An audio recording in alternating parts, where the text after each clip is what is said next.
about savages.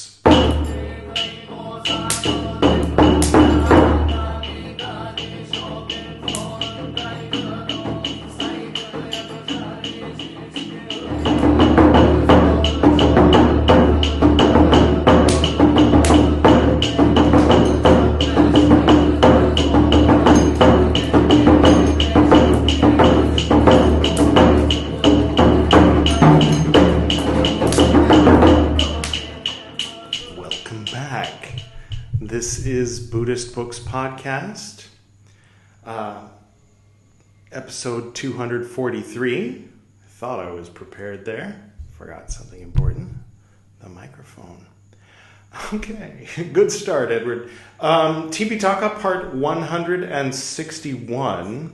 This is Mahāvagga IV, part 5, and it's the last part of Mahāvagga IV.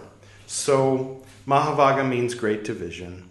It comes after Bhikkhuni Vibhanga, which comes after the other Vibhanga. There's all the rules for the monks, and then all the rules for the nuns, and then the next section is Mahāvagga.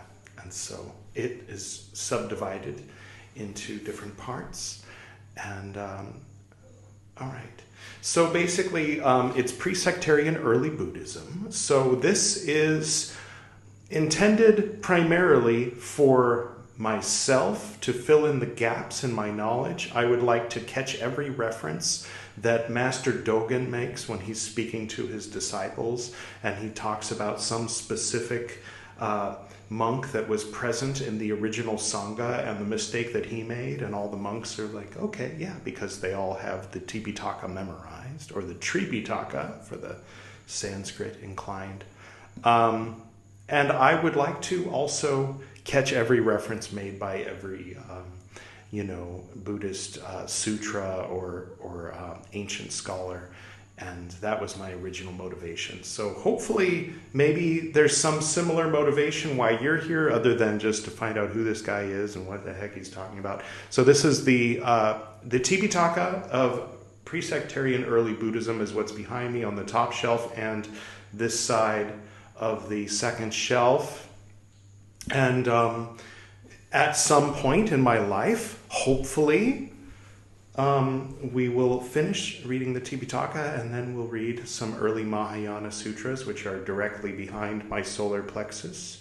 And then, because I'm moving in order by century, we will read some of the commentaries of the Theravadan scholar monks of 1200 years after the Tipiṭaka, or after Lord Buddha, basically, from primarily Sri Lanka and Burma.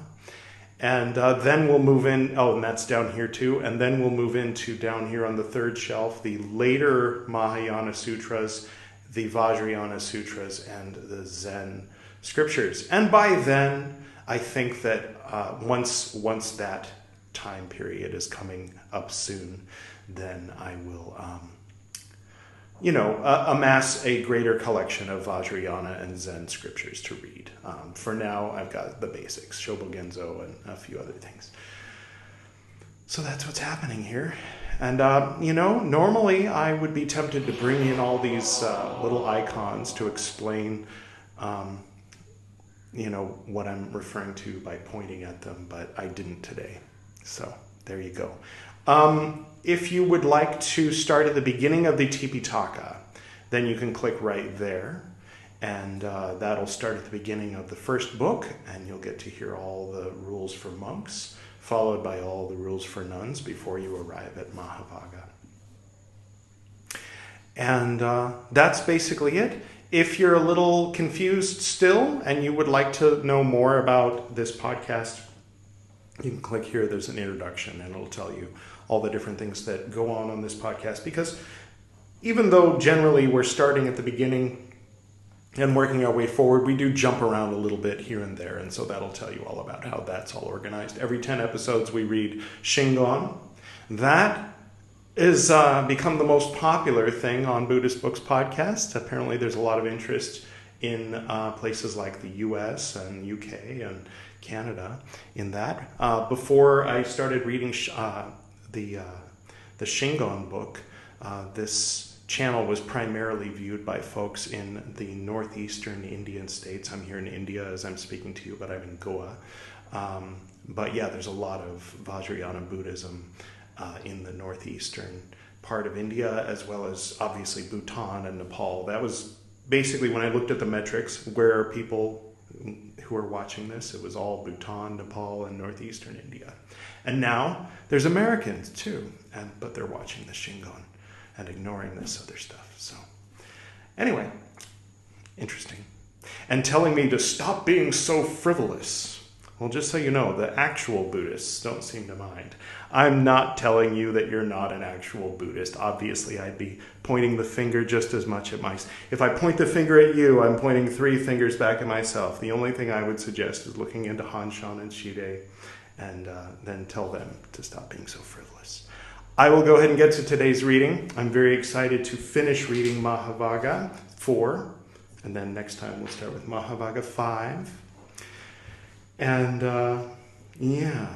so also I brought the magnifying glass. Those familiar with my other channel, oh, what's he doing? Normally I tell people on Chicken Philosophy about Buddhist books, but I think this is the first time I've mentioned Chicken Philosophy on Buddhist books. So you can find out about that other channel if you want to by clicking that. Oh, and I'm actually having a surge of adrenaline from having done that. Oh my gosh. Whew. So over there on Chicken Philosophy, we always use this magnifying glass. By we, I mean me, in a few different outfits. But anyway, but last time I was struggling to read it, partly because of the lighting, perhaps, partly because of my eyes. So until I get some proper reading glasses, I'm going to be using this just to help the reading flow better. I'll get to the reading. It's enough preamble. Now at that time, several monks, friends, and associates entered on the reins in a certain residence in the Kosala country. In their neighborhood, other monks, makers of strife, makers of quarrels, makers of dispute, makers of contention, makers of legal questions in an order, entered on the reins, saying, quote, "When these monks have kept the reins, we will suspend the invitation on an invitation day," end quote. But those monks heard. Quote, "It is said that in our neighborhood other monks, ... entered on the reins, saying," quote, then quotes, "when these monks, ... on an invitation day," end quote. Did I skip something? I don't think so. All right. "Now, what line of conduct should be followed by us?" end quote. They told this matter to the Lord. He said, quote, "This is a case, monks, where several monks, friends and associates, enter on the reins in a certain residence in their neighborhood. ... parentheses, the Polytech Society." Thank you, Polytech Society wants us to refer to an earlier thing to fill in the gap there. That's what they do. ... on an invitation day, end quote, then quotes. "I allow you, monks, to carry out 2 or 3 observances with these monks on the 14th parentheses day, end parentheses, thinking," quote, then quotes, "how can we invite before those monks, parentheses, invite, end parentheses, end quote, then quotes, if monks, these monks who are makers of strife, ... makers of legal questions in an order, arrive at a residence, then monks, those resident monks, having gathered together quickly, may invite. And having invited, they should say, parentheses, to the others, end parentheses, quote, then quotes, 'We, your reverences, have invited. Let the venerable ones do what seems fitting,' end quote, then quotes. If monks, those monks who are makers of strife, ... makers of legal questions in the order, arrive unexpectedly at that residence, those resident monks should make ready a seat. They should bring forward water for washing the feet, a footstool, a footstand, Having gone to meet them, they should receive their bowls and robes. They should offer them drinking water. Having looked after them, parentheses then, end parentheses, having gone outside the boundary, they may invite. Having invited, they should say, parentheses, to the others, end parentheses, quote within quotes, we, your reverences, have invited. Let the venerable ones do what seems fitting, end quote within quotes. If they should thus manage this, it is good. But if they do not manage it, the resident monks should be informed by an experienced, competent resident monk, saying, quote within quotes, let the venerable ones who are residents listen to me. If it seems right to the venerable ones, we may now carry out the observance. We may recite the Patimokkha. That's what we're reading. Kind of meta. They're talking about reciting the thing that I'm reciting in the thing that I'm reciting. Is this Deadpool or what? Way ahead of its time. Sorry. We may invite on the next new moon day, end quote within quotes. If monks, those monks who are makers of strife, three dots, makers of legal questions in the order, should speak thus to these monks, quote within quotes, all right, your reverences, but let us invite now at once, end quote within quotes. They should be spoken to thus, quote within quotes. But you, your reverences, are not masters of our invitation, parentheses, day, and parentheses. We will not invite yet, end quote within quotes. If monks, these monks who are makers of strife, three dots, makers of legal questions in the order, should stay on until that new moon day, then monks, the resident monks, should be informed by an experienced, competent resident monk, three dots, quote within quotes, three dots. Let us invite on the next full moon day, end quote within quotes, three dots. Parentheses, as in the previous, as in number 4, okay, the one we just read, like just now, right? Three dots, we will not invite yet, end quote within quotes. If monks, those monks who are makers of strife, three dots, should stay on until that full moon day, then monks, these monks, each and every one, must invite on the next full moon day of the Kamudi Katu Masini, parentheses, even if, end parentheses, they are unwilling. If monks, while these monks are themselves inviting, an ill one suspends the invitation of one who is not ill, he should be spoken to thus, quote within quotes, the venerable one is ill, and it is said by the Lord that one who is ill is not able to endure being questioned. Wait, your reverence, until you are well.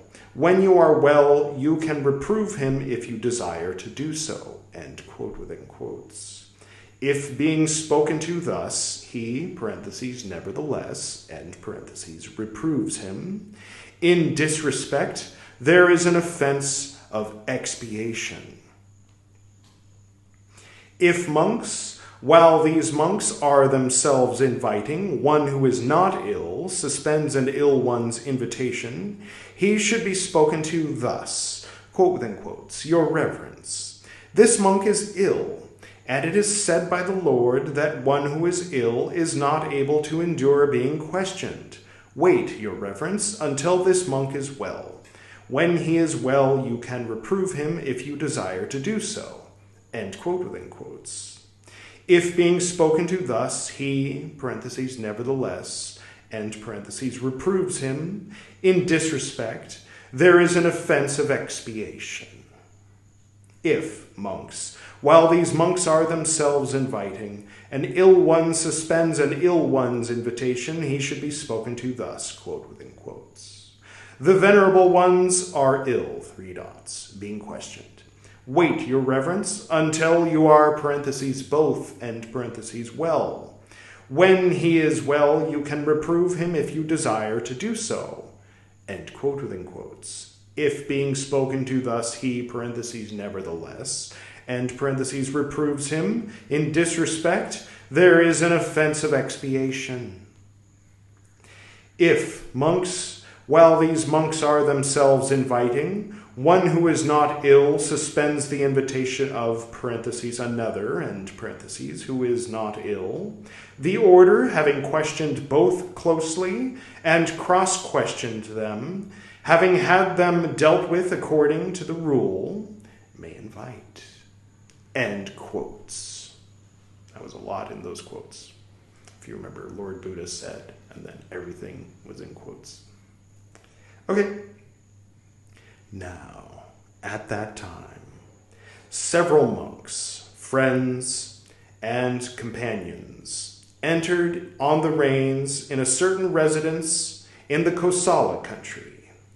While these were staying together on friendly terms and harmonious, a certain comfort was arrived at.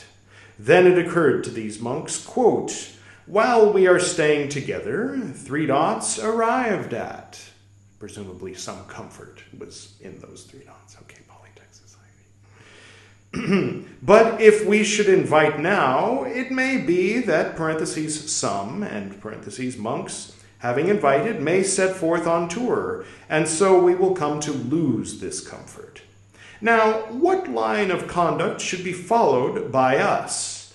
End quote. They told this matter to the Lord.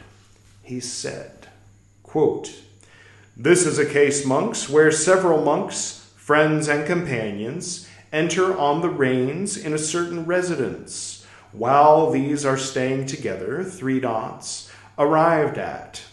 If it then occurs to these monks, quote within quotes, while we are staying together, 3 dots, so we will come to lose this comfort, end quote within quotes. I allow you, monks, to make a protection of an invitation day. Well, this is a new concept. Let's see where this goes. And thus, monks, should it be made.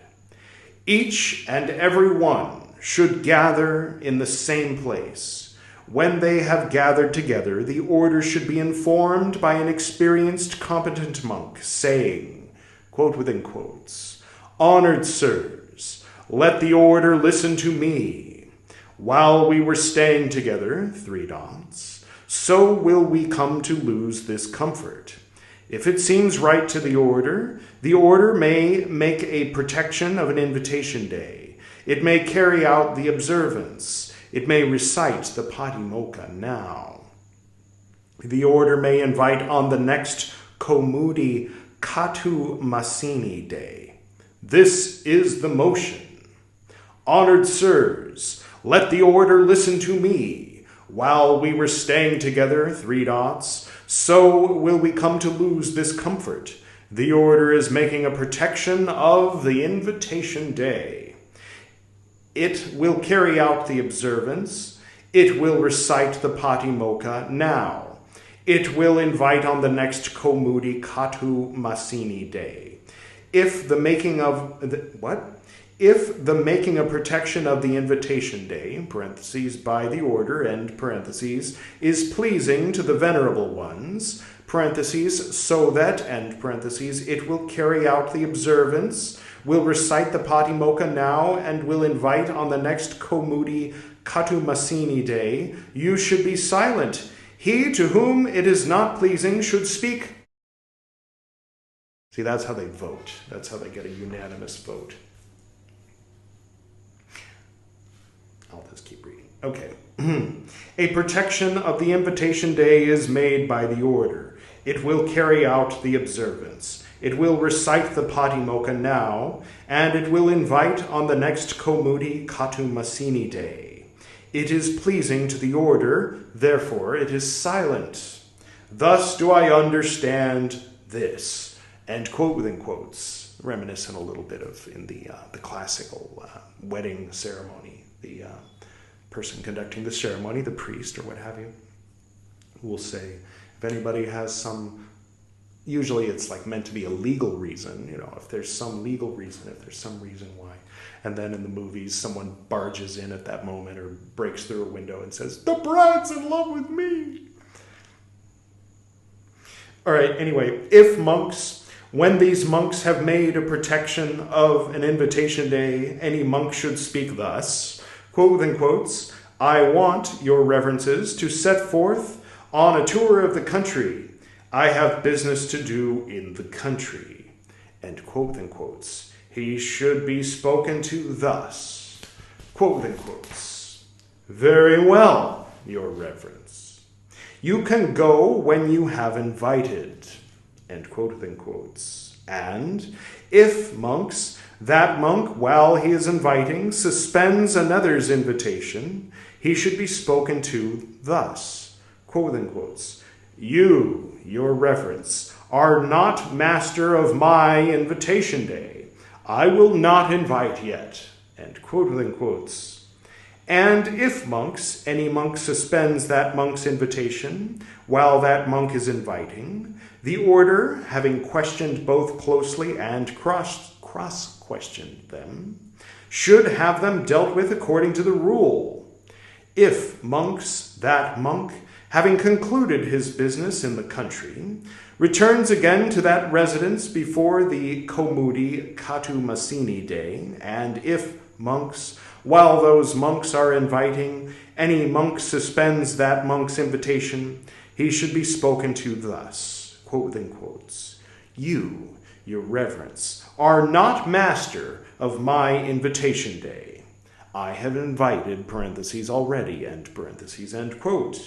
If monks, while those monks are inviting, that monk suspends any monk's invitation, the order, having questioned both closely and having cross-questioned them, and having had them dealt with according to the rule, may invite," end quote.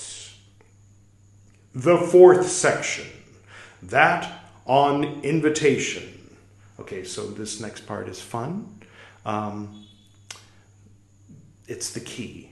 So the key means they're going to use a word or phrase to refer to like a page and a half of everything in Mahāvagga IV. So this is Mahāvagga IV, part 5.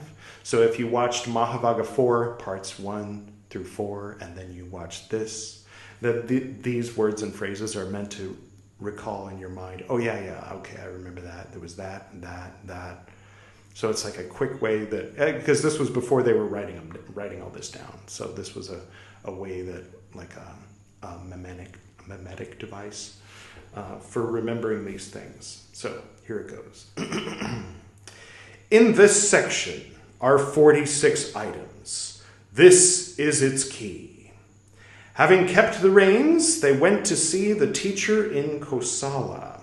Communion that was uncomfortable, parentheses, and parentheses, like beasts, suitable in regard to one another, inviting on a seat, and 2, parentheses, formal, and parentheses, act, ill one, relations, kings, and thieves, and men of abandoned life, likewise monks who are enemies of monks, 5, 4, 3, 2, 1, fallen, he doubted, he remembered the whole order, being in doubt, greater, like, smaller, parentheses, number, end parentheses, resident monks, the 14th, the 2 communions by mark, should arrive, not in a seated, parentheses, assembly, end parentheses, giving leave of absence, non-invitation, about savages.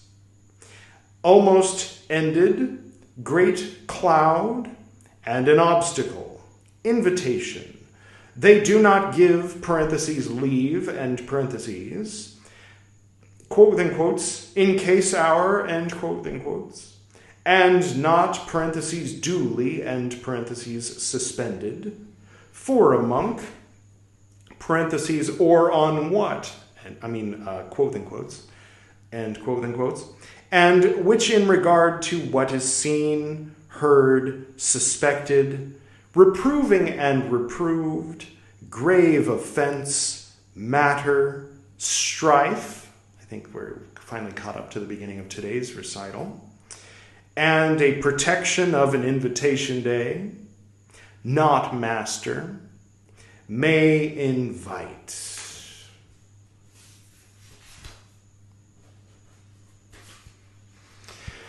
And that concludes Mahāvagga IV. All right. Thank you for joining me on this long journey through all the various scriptures that I can get my hands on of Buddhism, and which I can read in however much is left of my lifetime. Seems morbid, but not intended that way. All right. Is there anything else? Since this, as I mentioned at the very beginning, is Buddhist Books 243, then that means that next time on Buddhist Books 244, we will begin Mahāvagga V, Part 1. I mean, it'll be Part 1. And then the episode after that will be 245, which means we'll get to what I know some of you have been waiting for, the next reading of the Shingon Buddhism book. So when the episodes end in 5, we do that. When the episodes end in 0, we read The Life and Liberation of Padmasambhava. And I think that's everything. I don't know if I've mentioned it on a previous episode of Buddhist Books Podcast, but I created a playlist, a new playlist that includes older episodes. It's called Zen, or Zen Buddhism. I think it's called Zen, just Zen.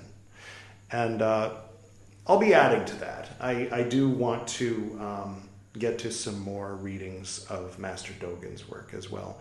But I'm not going to, do that every 10 episodes like I'm doing with the Shingon or the Tibetan Buddhism. But now and then, when the mood strikes me, perhaps next episode. You never know. Yeah, I'll do that next episode. Why not? I'll go ahead and do the closing prayer. To the north and to the south, to the east and to the west, to the spirits of light among us, and to the spirits below, we send out our reverent love and compassion. May all beings be happy. May all beings be serene. May all beings be in peace.